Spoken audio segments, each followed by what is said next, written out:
Welcome back friend. स्वागत है आप लोगों का मेरे इस यूट्यूब चैनल इकोन इनसाइट्स पे।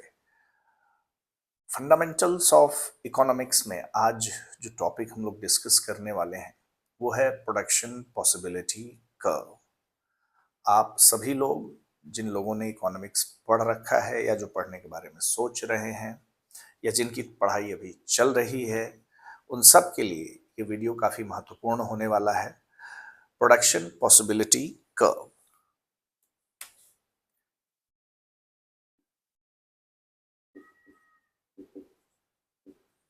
प्रोडक्शन पॉसिबिलिटी कर्व या जिसे हम लोग उत्पादन संभावना वक्र भी कहते हैं।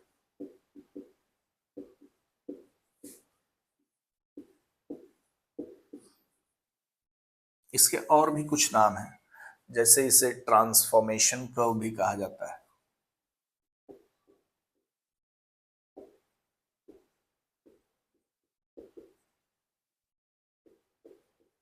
इसे प्रोडक्शन पॉसिबिलिटी फ्रंटियर भी कहा जाता है। प्रोडक्शन पॉसिबिलिटी फ्रंटियर भी कहा जाता है। प्रोडक्शन पॉसिबिलिटी कर्व कहिए, ट्रांसफॉर्मेशन कर्व कहिए या प्रोडक्शन पॉसिबिलिटी फ्रंटियर कहिए, तीनों इसी के नाम है। तो ये प्रोडक्शन पॉसिबिलिटी फ्रंटियर क्यों पढ़ना जरूरी है? तो इसके लिए आप लोग को पता होगा, सेंट्रल प्रॉब्लम ऑफ इकोनॉमिक्स शायद आपने पहले पढ़ा हो।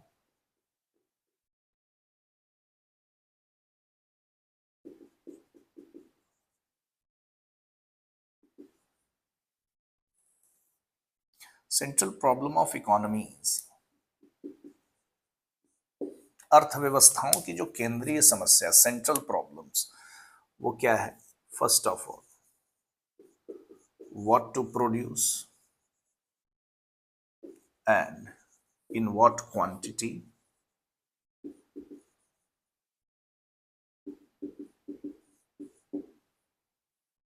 यानी क्या उत्पादन करें, क्या और किस मात्रा में उत्पादन करें, किस मात्रा में उत्पादन करें। ठीक है। दूसरा है हाउ टू प्रोड्यूस,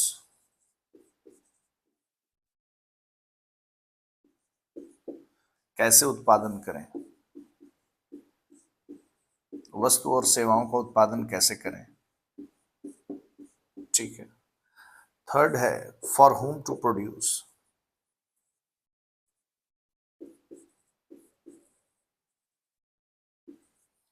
किसके लिए उत्पादन करें।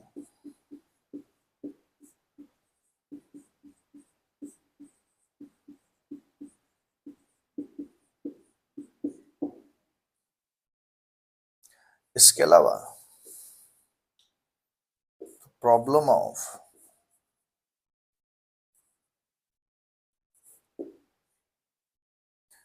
efficient utilization of resources,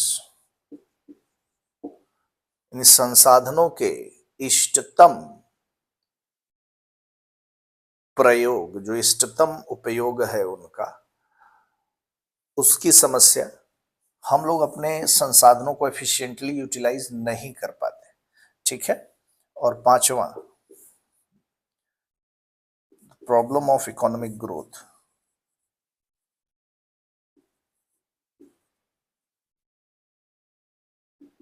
आर्थिक समृद्धि की समस्या। तो जब भी हम सेंट्रल प्रॉब्लम्स की बात करते हैं, हमारे पास ये 5 प्रॉब्लम है। What to produce, how to produce, for whom to produce, what to produce, how to produce, for whom to produce, the efficient utilisation of resources, resources का एफिशिएंट यूटिलाइजेशन हो पा रहा है कि नहीं हो पा रहा है, इसकी समस्या। जनरली इनएफिशिएंट यूटिलाइजेशन होता है। प्रॉब्लम ऑफ इकोनॉमिक ग्रोथ, इतना सब करने के बाद क्या इकोनॉमी जिस पेस से ग्रो होनी चाहिए उस पेस से ग्रो हो रही है, क्या अर्थव्यवस्थाओं की वृद्धि विकास प्रॉपर हो रहा है। तो ये 5 हमारे सेंट्रल प्रॉब्लम है। अब इन सेंट्रल प्रॉब्लम का जवाब देना ही प्रोडक्शन पॉसिबिलिटी कर्व का काम है। होता क्या है, क्या बनाया जाए, ये बात समझ में आ गई आपको, ये सेंट्रल प्रॉब्लम समझ में आ गए। अब इसके बाद हम लोग देखते हैं, जब सेंट्रल प्रॉब्लम आप समझ गए हैं कि क्या बनाए, कैसे बनाए, किसके लिए बनाए, तो यहीं पर अब समझें क्या बनेगा, किस कौन सी वस्तु और सेवाओं का उत्पादन होगा। इसको समझने के लिए समझें, हमारी जो वांट्स हैं वो अनलिमिटेड है, असीमित, और इन इच्छाओं को पूरा करने वाले जो संसाधन हैं, रिसोर्सेस, वो क्या है, लिमिटेड है। ठीक है, सीमित है। ठीक, इच्छाएं हमारी असीमित हैं, लेकिन इच्छाओं को पूरा कौन करता है, गुड्स एंड सर्विसेज। तो इन गुड्स एंड सर्विसेज को प्रोड्यूस कौन करता है, ये रिसोर्स, ये संसाधन, जो कि कैसे हैं, सीमित हैं, लिमिटेड है। साथ ही साथ इन रिसोर्सेस के वैकल्पिक प्रयोग यानी अल्टरनेटिव यूजेस हैं।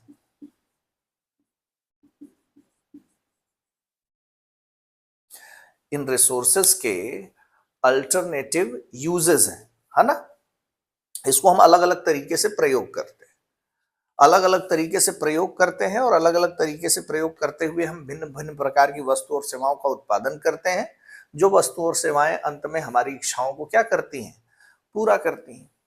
लेकिन क्योंकि ये संसाधन सीमित है, समटाइम दे आर स्केर्स, है ना, दुर्लभ हो जाते हैं, तो ऐसे में ये निर्धारित करना कि कौन सी वस्तु बनाई जाए, किस प्रकार की सेवाओं का उत्पादन किया जाए, किस प्रकार की वस्तुओं का उत्पादन किया जाए, ये काफी कठिन हो जाता है।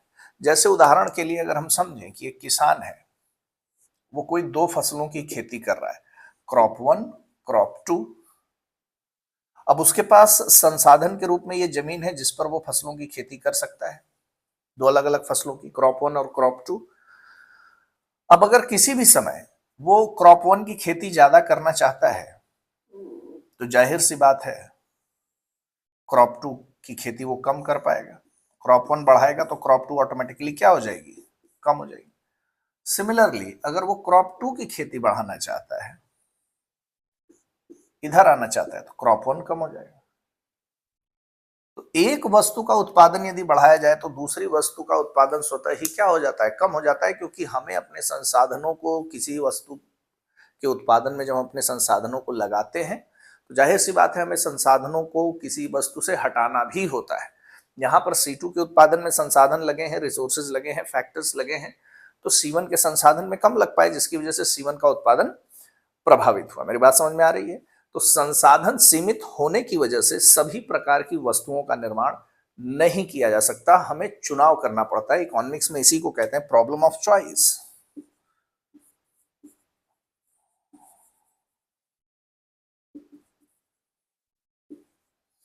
चुनाव की समस्या,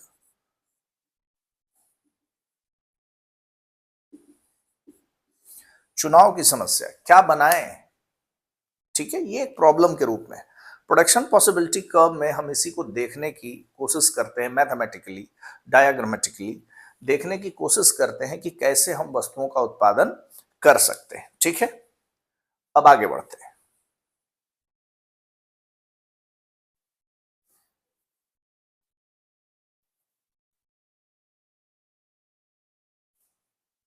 आई होप कि आपको ये बैकग्राउंड समझ में आ गया हो। तो केंद्रीय समस्या है क्या बनाएं, कैसे बनाएं, और जो बनाए वो किसको दें, संसाधनों का दक्ष प्रयोग हो, और क्या अर्थव्यवस्थाएं विकसित हो रही हैं। इसको समझने के लिए हमारे पास प्रोडक्शन पॉसिबिलिटी कर्व है। अब जो ये उत्पादन संभावना वक्र है, तो जाहिर सी बात है इसका नाम है उत्पादन संभावना वक्र।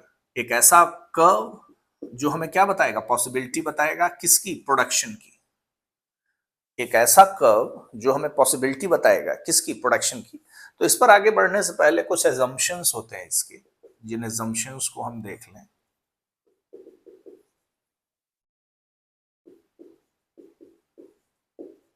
मान्यताएं हैं, ठीक है, इन मान्यताओं को हम लोग देख लेते हैं। क्या है सबसे पहली मान्यता? सबसे पहली मान्यता है there are only two goods.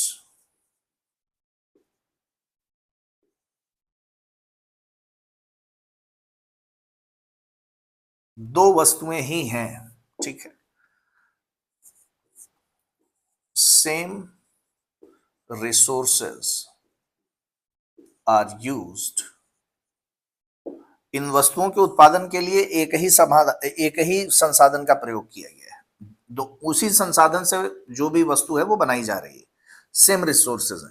अगर दो वस्तुएं हैं, गुड एक्स गुड वाई, तो गुड एक्स भी उन्हीं रिसोर्सेज से बनाई जा रही है और गुड वाई भी उन्हीं रिसोर्सेज से बनाई जा रही है। इसके अलावा तीसरा सप्लाई ऑफ फैक्टर्स यानी कि वही रिसोर्सेज आर फिक्स्ड। जो भी रिसोर्सेज उनकी सप्लाई फिक्स्ड है, रिसोर्सेज सेम है, सप्लाई फिक्स्ड है। Fourth,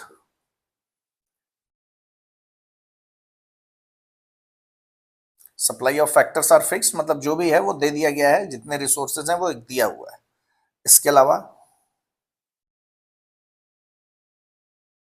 technology is given.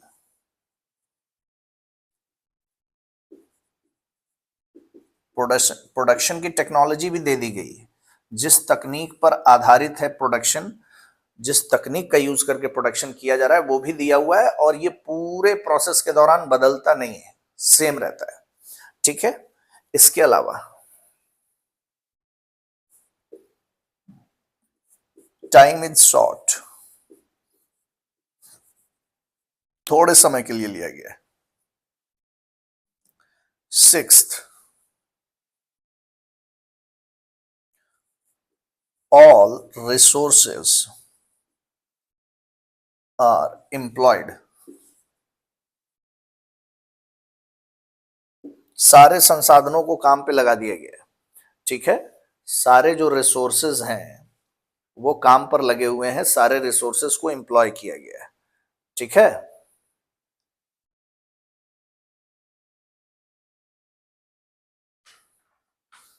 यहां तक समझ में आ गया? यहां तक बातें समझ में आ गई? तो एजम्पशंस हैं, दो वस्तुओं पर आधारित ये वक्र है, ये कर्व है। इन दो वस्तुओं को उत्पादन करने में एक ही प्रकार के संसाधनों का प्रयोग किया जा रहा है। Supply of factors are fixed, जो भी इनपुट्स हैं वो फिक्स हैं, दे दिए गए हैं, उनकी आपूर्ति निश्चित है, घट बढ़ नहीं रहे हैं। टेक्नोलॉजी दे दी गई है, ठीक है। एंड टेक्नोलॉजी के साथ साथ जो रिसोर्सेज हैं वो इक्वली एफिशिएंट भी हैं, मतलब जितना दक्ष वो कार्य कर सकते हैं, जितना दक्ष वो आउटपुट दे सकते हैं उतना वो दे रहे हैं, ठीक है, इक्वली एफिशिएंट भी हैं। Time is short, time period थोड़ा समय ले रहे हैं क्योंकि सारे फैक्टर्स को हमने फिक्स किया है। लॉन्ग रन में तो सारे फैक्टर्स चेंज होते हैं। टाइम पीरियड शॉर्ट करने का मतलब ये है, क्लियरली समझ जाना है कि जो रिसोर्सेज हैं वो क्या है, फिक्स्ड है। ऑल रिसोर्सेज आर एम्प्लॉयड, सभी के सभी रिसोर्सेज रोजगार में है, कोई रिसोर्सेज ऐसा नहीं है कि अनएम्प्लॉयड है। अब इस आधार पर अगर हम एक प्रोडक्शन पॉसिबिलिटी शेड्यूल बनाएं, प्रोडक्शन पॉसिबिलिटी शेड्यूल, उत्पादन संभावना अनुसूची,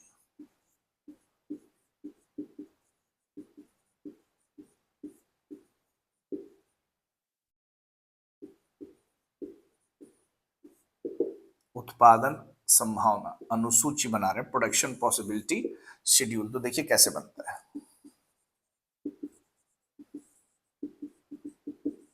यहां पॉसिबिलिटीज लिया है मैंने, फिर मैं ले रहा हूं गुड एक्स, जो भी है, मे बी गुड एक्स एक कंज्यूमर गुड है, ठीक है। इसके अलावा मैं ले रहा हूं गुड वाई, जो कि एक कैपिटल गुड है, ठीक है। ये दो अलग अलग गुड मैंने लिया है, गुड एक्स और गुड वाई। पॉसिबिलिटी पी है हमारे पास, और पी पॉसिबिलिटी पर जो गुड एक्स का प्रोडक्शन है वो 0 है, और गुड वाई का प्रोडक्शन जो है दैट इज लेट्स से 28 है। अगला जो प्रोडक्शन होता है गुड एक्स का 1 यूनिट प्रोड्यूस किया जाता है, तो गुड वाई का कुछ कम होगा, लेट्स से 27। इसके बाद अगला सेकंड गुड, एक और गुड एक्स का प्रोडक्शन किया जाता है, तो अब ये हो जाता है 25। नेक्स्ट प्रोडक्शन किया जाता है एक और यूनिट का, तो अब ये हो जाता है आपका 22। नेक्स्ट एक और प्रोडक्शन होता है, तो अब ये हो जाता है आपका 18। नेक्स्ट एक और प्रोडक्शन होता है, तो ये अब हो जाता है 13। नेक्स्ट एक और प्रोडक्शन मैं लेता हूं, तो ये घट करके हो जाता है 7। और अगला जब प्रोडक्शन होता है 7th यूनिट का गुड एक्स के, तो ये हो जाता है 0। ये जो पॉसिबल कॉम्बिनेशन है वो है A B C D E, A B C D E F, और लास्ट में अगेन मैं पी इसलिए ले रहा हूं क्योंकि पीपी ही हमारा प्रोडक्शन पॉसिबिलिटी कब होगा। आप देख पा रहे होंगे जब गुड एक्स, जब गुड वाई की 28 यूनिट का प्रोडक्शन हो रहा है, तो गुड एक्स की 0 यूनिट का प्रोडक्शन हो रहा है। अब अगर हम गुड एक्स की 1 यूनिट का प्रोडक्शन बढ़ाना चाहते हैं, 0 से 1 करना चाहते हैं, तो हमें गुड वाई की सर्टेन क्वांटिटी सेक्रीफाइस करनी होगी, जो कि 27 है। गुड वाई का प्रोडक्शन घट गया। अगर मैंने गुड एक्स की 1 यूनिट और प्रोड्यूस करना चाहिए, यानी 2 यूनिट प्रोडक्शन करना चाहा, तो हम देख रहे हैं कि 27 से ये घट करके 25 हो गया। ऐसे ही गुड एक्स की अगर हम थर्ड पॉसिबिलिटी देखते हैं, मतलब 3 यूनिट का प्रोडक्शन करते हैं, which is obviously the 4th possibility, ठीक है। तो गुड वाई का जो प्रोडक्शन है वो घट करके 22 यूनिट्स का हो जाता है। तो आप देख रहे हैं जैसे जैसे गुड एक्स का प्रोडक्शन बढ़ रहा है, वैसे वैसे गुड वाई का जो प्रोडक्शन है वो घटता जा रहा है, और फाइनली लास्ट में आकर के जब गुड एक्स के 7 यूनिट का प्रोडक्शन होता है, तो जो गुड वाई है इसके 0 यूनिट का प्रोडक्शन होता है। ये एजम्पशंस आप सभी ने देख लिए, ये सारे एजम्पशन आपने देख लिए प्रोडक्शन पॉसिबिलिटी कर्व के। मैं इसे रफ करूंगा।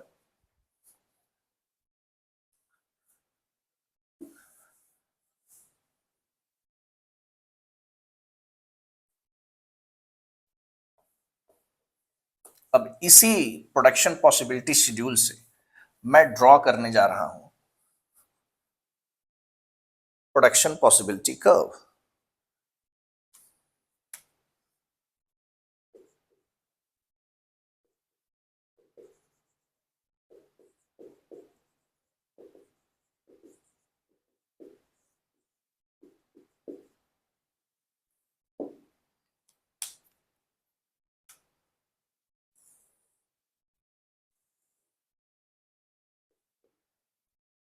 Good X,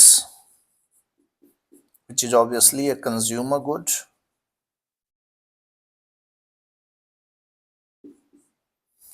Good Y, which is obviously a capital good. ठीक है। अगर हम इसमें ड्रॉ करें इसका प्रोडक्शन पॉसिबिलिटी कर्व, कुछ ऐसा आ जाए, ठीक। ये इसका प्रोडक्शन पॉसिबिलिटी कर्व है, बिल्कुल ठीक।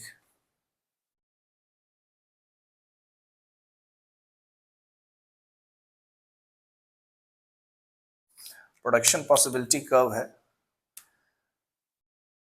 यहां पर आप देख पा रहे हैं जब गुड वाई का 28 यूनिट प्रोड्यूस हो रहा है, इसे ब्लैक मार्कर से लिखता हूं, 28 यूनिट प्रोड्यूस हो रहा है, तो आप देख पा रहे हैं कि गुड एक्स की गुड एक्स की 0 यूनिट का प्रोडक्शन हो रहा है, और जिस समय गुड एक्स की 7 यूनिट का प्रोडक्शन हो रहा है इस पॉइंट, उस समय गुड वाई की 0 यूनिट का प्रोडक्शन हो रहा है, यानी मैक्सिमम प्रोडक्शन गुड वाई का 28 है, मैक्सिमम प्रोडक्शन गुड एक्स का 7 यूनिट है, और इसे 28 और 7 के बीच में हमने इसे ड्रॉ किया है, इसी के बीच मैक्सिमम पॉसिबिलिटीज हो सकती हैं। अब अगर ये A B C D E F point देखा जाए,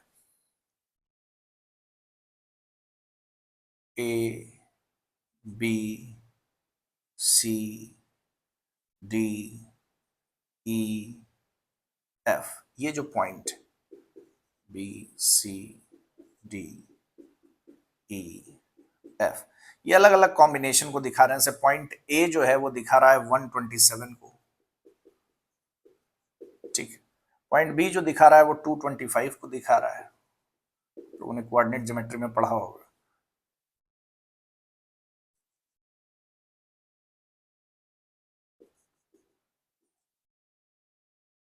अलग अलग कॉम्बिनेशन आपको यहां पे मिल जाएगा,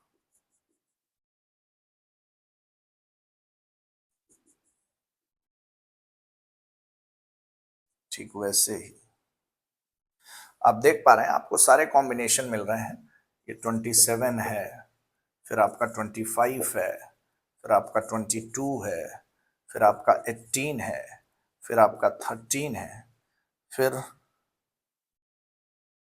7 है। 7 भी होना चाहिए अपने पास, A B C D E F, B C D E F, ठीक है। तो कहाँ हो गया, 27 हो गया पहला, दूसरा 25, तीसरा 22, 18, 13,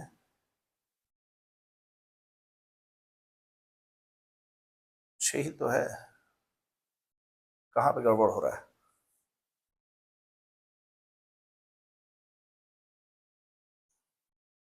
ठीक है,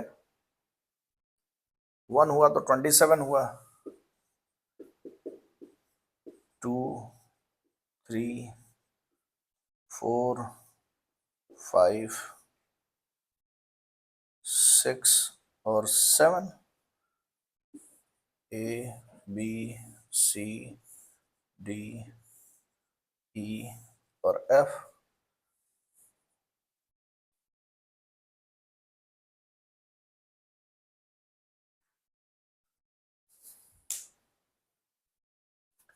ट्वेंटी 25, 22, 18, 13 और एक 7 और हो जाएगा।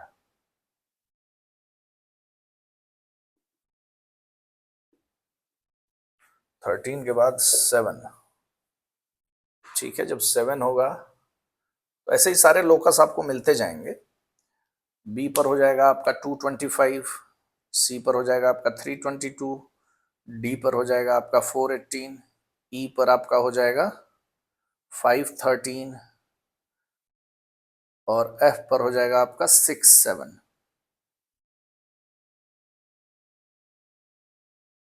सेवन आना चाहिए यार, कहाँ गड़बड़ हो रहा है। 27, 25, 22, 18, 13 और 7।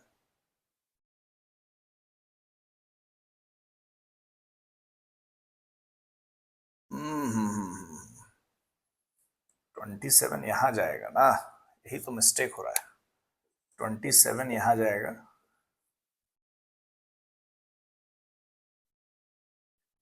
27, 25 यहां आएगा, 22 यहां होगा, 18 यहां होगा, 13 यहां होगा और 7 यहां होगा। ठीक है, पकड़ लिया हम लोगों ने, पकड़ लिया। प्रॉब्लम कहाँ थी, एक जो ऊपर वाली लाइन है एक मिस हो रही थी। जो पहली वाली लाइन है ए वाली, वो तो यहाँ से ना 28 के बाद 27 ठीक इसके नीचे है, ये छोटी सी लाइन जो आपको यहाँ पे दिख रही होगी।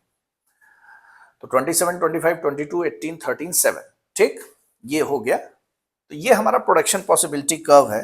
इधर हमारा 1 2 3 4 5 और 6 है, ठीक है। अलग अलग पॉसिबिलिटीज हमें मिलती गई। अब यही सी डी ई एफ सब इसी प्रकार से कोऑर्डिनेट में आपके आते जाएंगे। तो आप ये देख पा रहे हैं कि इस प्रोडक्शन पॉसिबिलिटी कर्व पर ढेर सारे पॉइंट्स हैं, और ये वो सभी पॉसिबल कॉम्बिनेशंस हैं जिनका प्रोडक्शन किया जा सकता है जब हमारे पास रिसोर्सेज दिए गए हों। अब इसी में 2-3 महत्वपूर्ण बातें हैं, जैसे मैं इस बीच वाली पॉइंट को इसे रफ कर दूं अगर यहां से,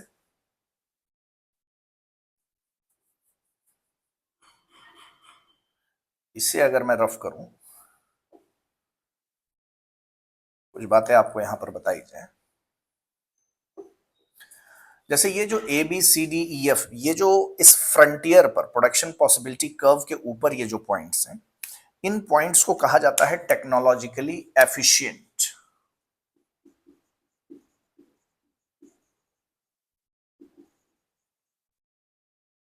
टेक्नोलॉजिकली एफिशिएंट, ठीक है।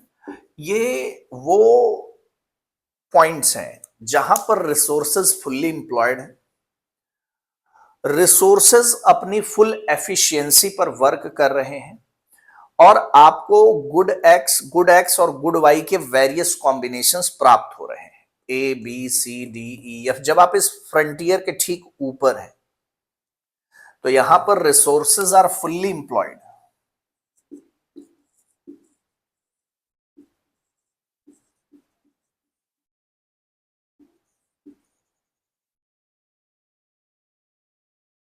है ना, संसाधनों को जो है पूरा रोजगार मिला हुआ है, संसाधनों को नियुक्त कर दिया गया है अपने काम को करने में, कोई भी रिसोर्स आइडल नहीं बैठा हुआ है ना, शांत रूप से नहीं बैठा हुआ है, वो अपनी फुल कैपेसिटी पर प्रोडक्शन फुल्ली इंप्लॉयड है और अपनी फुल एफिशिएंसी पर वर्क कर रहा है।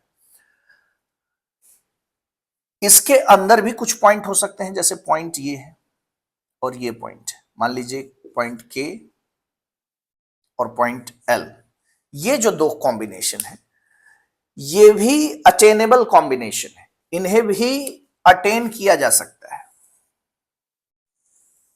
इन्हें भी अटेन किया जा सकता है, लेकिन ये टेक्नोलॉजिकली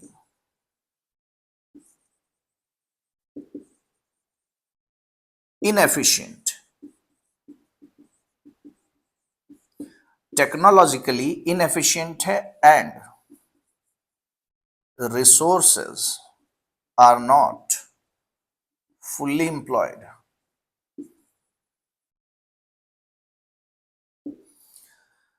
ये वो कॉम्बिनेशंस हैं जो ये बताते हैं कि संसाधनों का या तो पूर्ण रूप से संसाधनों को उत्पादन प्रक्रिया में नहीं लगाया गया, संसाधन पूरी तरीके से, जैसे हमारे पास 10 यूनिट्स हैं लेबर की, तो लेबर की 10 यूनिट्स काम नहीं कर रही हैं, हो सकता है 8 यूनिट्स काम कर रही हैं। ऐसा भी हो सकता है कि अगर हमारे पास नंबर ऑफ लेबर्स 10 है, 10 श्रमिक हमारे पास है, तो 10 के 10 काम तो कर रहे हैं लेकिन वो अपनी फुल एफिशिएंसी पर काम नहीं कर रहे हैं। दोनों केसेस ये बता रहे हैं कि पॉइंट के और पॉइंट एल जो इस फ्रंटियर के अंदर है, इस फ्रंटियर के जो अंदर है, वो ये बता रहा है कि ये जो पॉइंट्स हैं दे आर अटेनेबल, इन्हें प्राप्त किया जा सकता है, ये प्रोडक्शन हो सकता है यहाँ पे, लेकिन ये टेक्नोलॉजिकली इनएफिशिएंट है, और रिसोर्सेज ऐसा हो सकता है कि यहाँ पर पूर्ण रूप से इंप्लॉयड न किए गए हों, संसाधनों की नियुक्ति पूर्ण रूप से न हुई हो, ये भी ये बताता है। वहीं पर कुछ पॉइंट्स ऐसे भी हो सकते हैं, जैसे मान लीजिए कोई पॉइंट है ये, अब ये कोई पॉइंट है, लेट्स से पॉइंट एम। अब ये पॉइंट एम क्या है? पॉइंट एम जो है टेक्नोलॉजिकली अनऑब्टेनेबल है, इसे हम तकनीकी रूप से प्राप्त नहीं कर सकते, या अनअटेनेबल पॉइंट है, ये कॉम्बिनेशन हम कभी भी प्राप्त नहीं कर पाएंगे क्योंकि ये हमारे इस फ्रंटियर के क्या है, बाहर है, अनअटेनेबल पॉइंट है, ये कॉम्बिनेशन हम प्राप्त नहीं कर सकते। ये कॉम्बिनेशन हमें तब प्राप्त हो सकता है जब या तो over the period of time हमारी इकोनॉमी ग्रो हो, हमारे रिसोर्सेज बढ़े, या कोई टेक्नोलॉजिकल एडवांसमेंट आ जाए, तकनीक में कोई बेहतर तकनीकी उन्नयन आ जाए, टेक्नोलॉजी एडवांस हो जाए, जिसकी वजह से हम जो है इस पर्टिकुलर पॉइंट एम को अचीव कर सकें। ठीक है, तो आप देख पा रहे हैं कि पूरे प्रोडक्शन पॉसिबिलिटी कर्व में क्या बनाया जाए, कंज्यूमर गुड बनाया जाए, कैपिटल गुड बनाया जाए, इसको दर्शाया जा रहा है। अगर हम कैपिटल गुड प्रोड्यूस करते हैं 28 यूनिट्स का, तो कंज्यूमर गुड हम 0 प्रोड्यूस कर पाएंगे।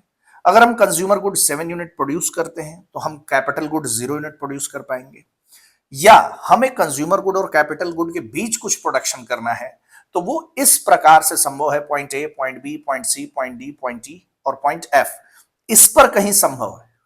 ठीक है, के और एल भी पॉसिबल है, लेकिन यहां पर आपकी इकोनॉमी में इंप्लॉयमेंट फुल नहीं है, आपने रिसोर्सेज को फुल्ली इंप्लॉय नहीं किया या रिसोर्सेज अपनी फुल कैपेसिटी पर वर्क नहीं कर रहे हैं, हम ऐसा कह सकते हैं। ठीक है, इसके बाहर कोई पॉइंट एम है, ये जो पॉइंट है ये अनऑब्टेनेबल है, अनअटेनेबल है, जिसे हम प्राप्त नहीं कर सकते फिलहाल के लिए जो रिसोर्सेज हमें दिए गए हैं।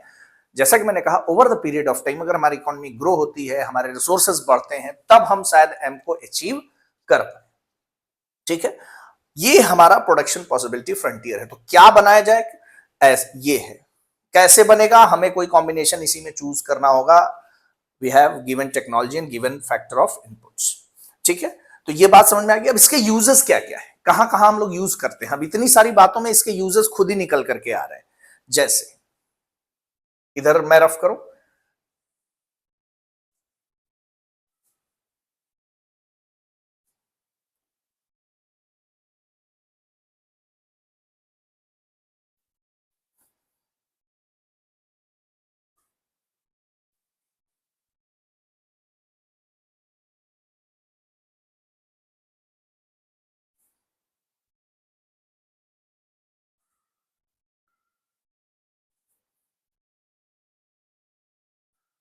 यूजेस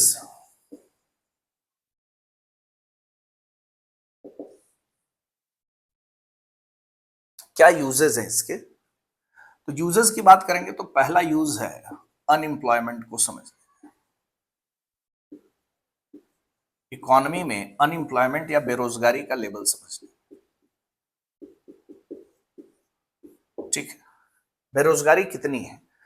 अब जैसा कि मैंने आपको बताया, अगर हम प्रोडक्शन पॉसिबिलिटी कर्व को देखें और हम पॉइंट के और पॉइंट एल पर हैं, तो ये जो बता रहा है वो ये बता रहा है कि हमारी इकोनॉमी में बेरोजगारी है।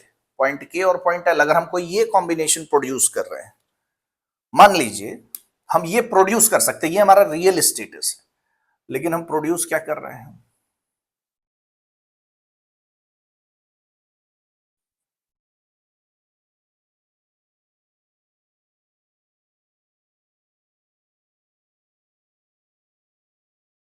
ठीक है, ये प्रोडक्शन चल रहा है हमारा। एक समय के लिए मान लीजिए ये प्रोडक्शन पॉसिबिलिटी कर्व है, लेकिन आपको पता है कि इकोनॉमी इतना, जो दिए गए रिसोर्सेज हैं उनसे ये एक्स्ट्रा प्रोडक्शन हो सकता है। ये वाला एक्चुअल प्रोडक्शन पॉसिबिलिटी फ्रंट है या फ्रंटियर है या कर्व है जिसे प्राप्त किया जा सकता है, लेकिन हम काम कहां कर रहे हैं, यहां पे प्रोडक्शन हमारा कहां चल रहा है। दो बातें बता रहा है, इनएफिशिएंसी है इकोनॉमी में, रिसोर्सेज इनएफिशिएंटली वर्क कर रहे हैं, और सेकंड पॉइंट, इकोनॉमी में अनएम्प्लॉयमेंट है, बेरोजगारी है, इसका पता आपको यहां से चल रहा है। ठीक है, ये बात समझ में आ गई, ये बात क्लियर हो गई कि नहीं हो गई, ये बात सभी को क्लियर हो गई। इसके बाद अब टेक्नोलॉजिकल प्रोग्रेस दूसरा जो है वो बताता है टेक्नोलॉजिकल प्रोग्रेस।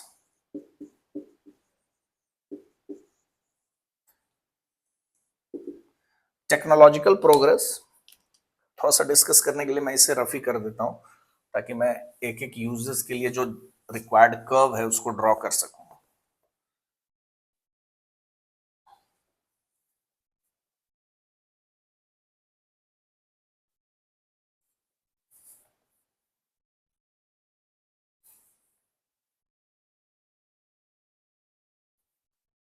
अगर हमें टेक्नोलॉजिकल प्रोग्रेस देखना है तो इस कर्व में आपको कैसे दिख सकता है वो,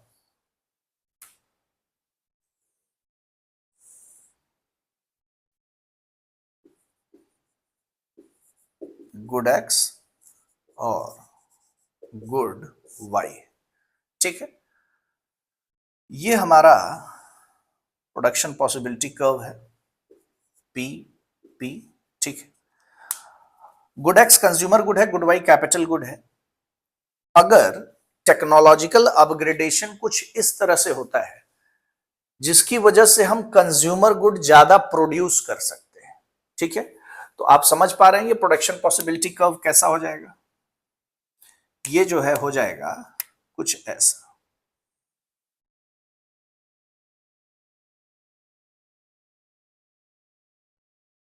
P1, P1, ये P है, P1 नहीं है।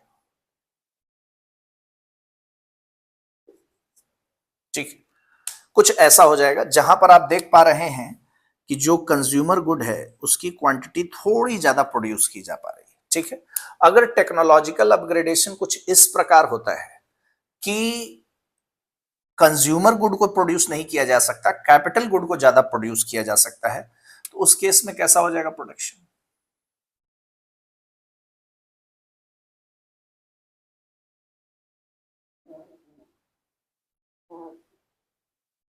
कोशिश करता हूं बनाने की इसको, कुछ ऐसा ही हो जाएगा, इसी में आके मिल जाएगा।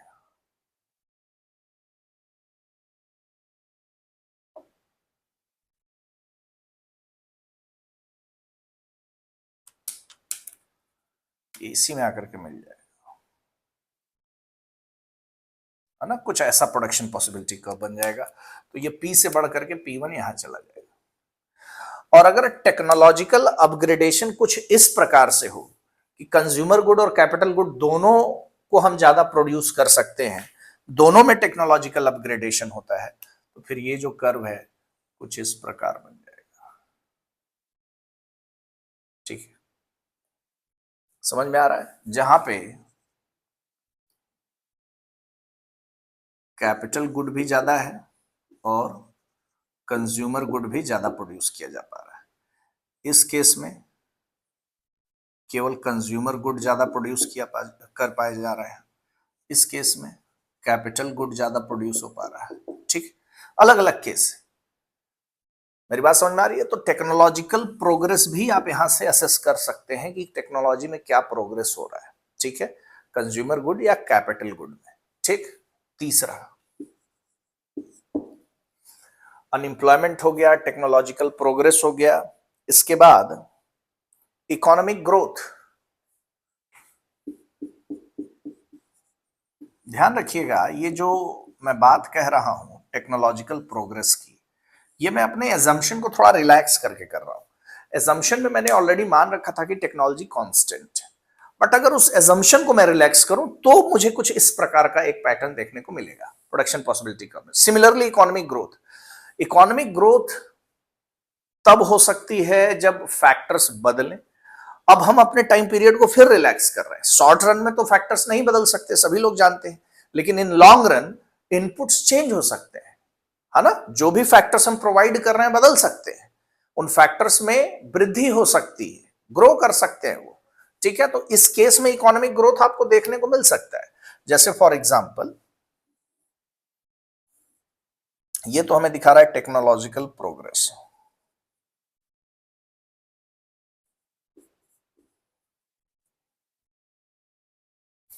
यहां पे गुड एक्स और गुड वाई को ले लेते हैं। हमारा जो ओरिजिनल फ्रंटियर है वो कुछ इस प्रकार का है, पी। लेकिन अगर जैसा कि मैंने बताया हमारे इनपुट्स बढ़ जाए, अगर हम अपने एजम्पशन को थोड़ा रिलैक्स करें और हम ये मान लें कि लॉन्ग रन में हमारे रिसोर्सेज ग्रो किए हैं, तो यही प्रोडक्शन पॉसिबिलिटी फ्रंट आपको कैसा दिखेगा? ऐसा दिखेगा, P1। आप देख पा रहे हैं कि आपके पास ज्यादा कैपिटल गुड है, ज्यादा कंज्यूमर गुड है, और कैपिटल गुड और कंज्यूमर गुड दोनों ज्यादा है। ऐसे पॉइंट के है, इसे हम ए, बी और सी मान लें।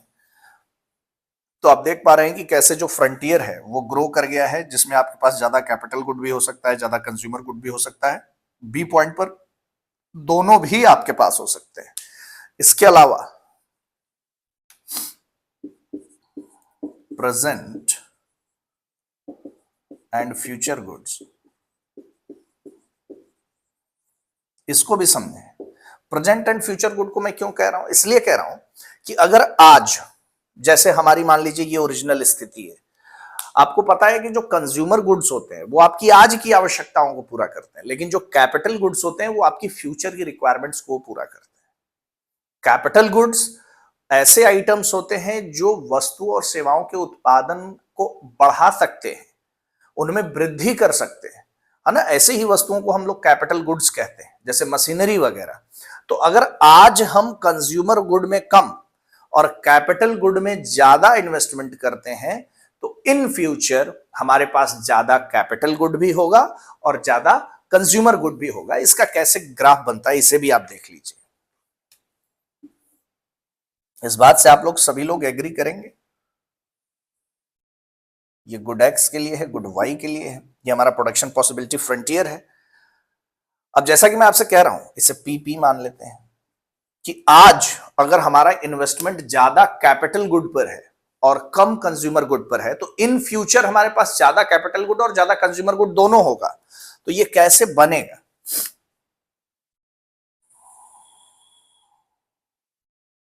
ये आप देख पा रहे हैं कि जो कैपिटल गुड है, इसे मैं P1 मान लूं, तो कैपिटल गुड पर मैंने खर्चा बढ़ा दिया है और कंज्यूमर गुड पर खर्चा मैंने कम किया है। तो इन फ्यूचर जब इकोनॉमी ग्रो करेगी तो आपको यही सीन मिलेगा, आपके पास ज्यादा कैपिटल गुड भी होगा, ज्यादा कंज्यूमर गुड भी होगा। लेकिन वहां पर फिर आपको यह निर्णय लेना है, इस कैपिटल गुड्स में इन्वेस्टमेंट, कैपिटल गुड्स पर खर्चों को, कैपिटल गुड्स प्रोड्यूस करने में रिसोर्सेस को ज्यादा लगाना है। तो ज्यादा कैपिटल गुड्स होंगे, कैपिटल गुड्स में ज्यादा पैसा लगने का मतलब ये है सीधा सीधा इकोनॉमी में इसे कैपिटल क्रिएशन या इन्वेस्टमेंट के रूप में जाना जाता है। तो वो आगे चल करके आपको ज्यादा कंज्यूमर गुड फिर से देगा। तो ये जो पैटर्न है इस प्रकार से बना करके रखेंगे तो इकोनॉमिक ग्रोथ में भी हेल्प मिलती है। ये भी प्रोडक्शन पॉसिबिलिटी कर्व से हमें कंक्लूजन निकाल सकते हैं। ठीक है, ये बात समझ में आ गई? यहां तक चीजें सबको समझ में आ गई, प्रेजेंट एंड फ्यूचर गुड्स। अब इसके बाद इकोनॉमिक एफिशिएंसी की बात कर लेते हैं।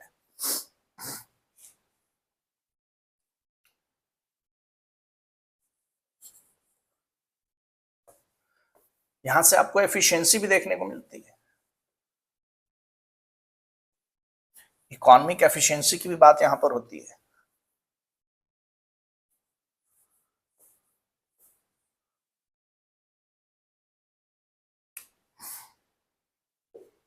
पांचवा इंपॉर्टेंट यूज है वो है इकोनॉमिक एफिशिएंसी।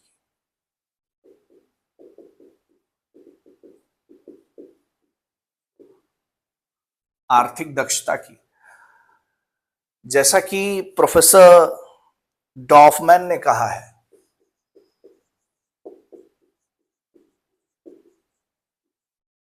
प्रोफेसर डॉफमैन के हिसाब से अगर देखें तो there are three efficiencies.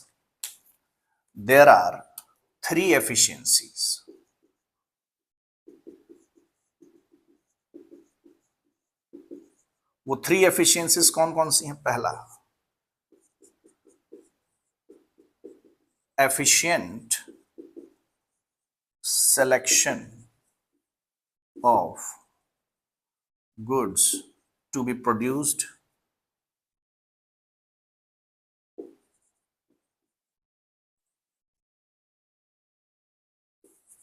second, efficient technology should be used,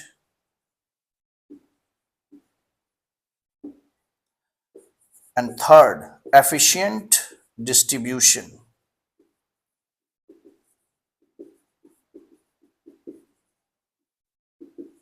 ये भी प्रोडक्शन पॉसिबिलिटी कर्व से समझने को मिलता है। जैसा कि मैंने बताया, एक फंडामेंटल प्रॉब्लम है, प्रॉब्लम ऑफ चॉइस का क्या बनाया जाए।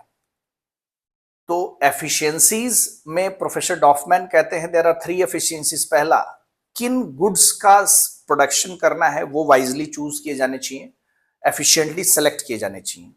इसके अलावा जिस टेक्नोलॉजी से उन्हें बनाना है वो भी टेक्नोलॉजी एफिशिएंट होनी चाहिए। और फाइनली जब वस्तु बन जाए तो एफिशिएंटली कंज्यूमर्स में या जो लोग उसे कंज्यूम करेंगे उनके बीच उसे डिस्ट्रीब्यूट करना है।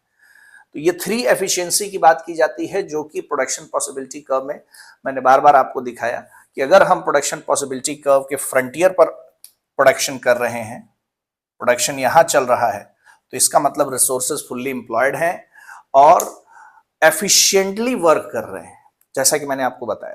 ठीक है, तो ये है प्रोडक्शन पॉसिबिलिटी कर्व के यूजेस।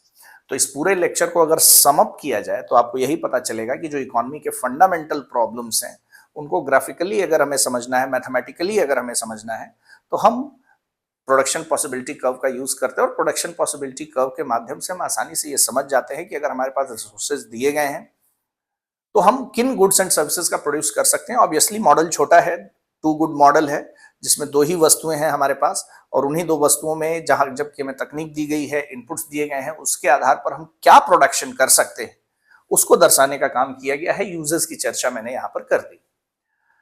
सेशन आज का यहीं पर एंड करते हैं, मिलते हैं आपसे नेक्स्ट क्लास में।